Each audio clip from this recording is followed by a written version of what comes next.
मी काय बोललो ते मराठा भवन आता मी सांगितलं जे आहे ताब्यात ते घेऊन टाकू आणि आपली मागणी जी पूर्वीची आहे ती कायम ठेवू. आता मी जरांगे पाटलांशी बोललो आणि ते बोलले ठीक आहे चालेल. आणि उद्या बोलवलं तर ते म्हणे ते नांदेडचा दौरा गेला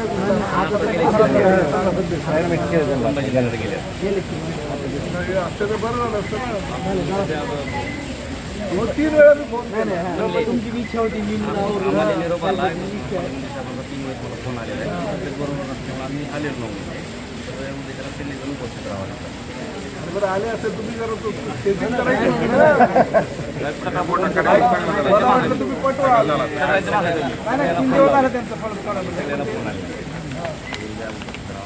बरोबर आहे आणि आज अचानक तब्येत खराब म्हणून गेलं पण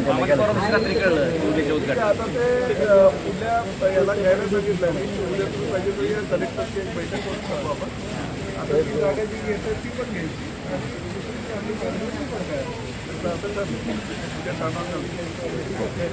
14 कोटी रुपयाचं 14 कोटी रुपयाचं आपल्याला ते प्रकल्प मी तयार करायला सांगितलं नाही. तो 17 सप्टेंबरला नाही. तो बरोबर तो वसेकडे आहे ना. तो मराठा भवनाचं ते एकूण बजेट किती केलं ते सत्याला विचारा. सत्या मराठा भवनाचं बजेट किती केलं ते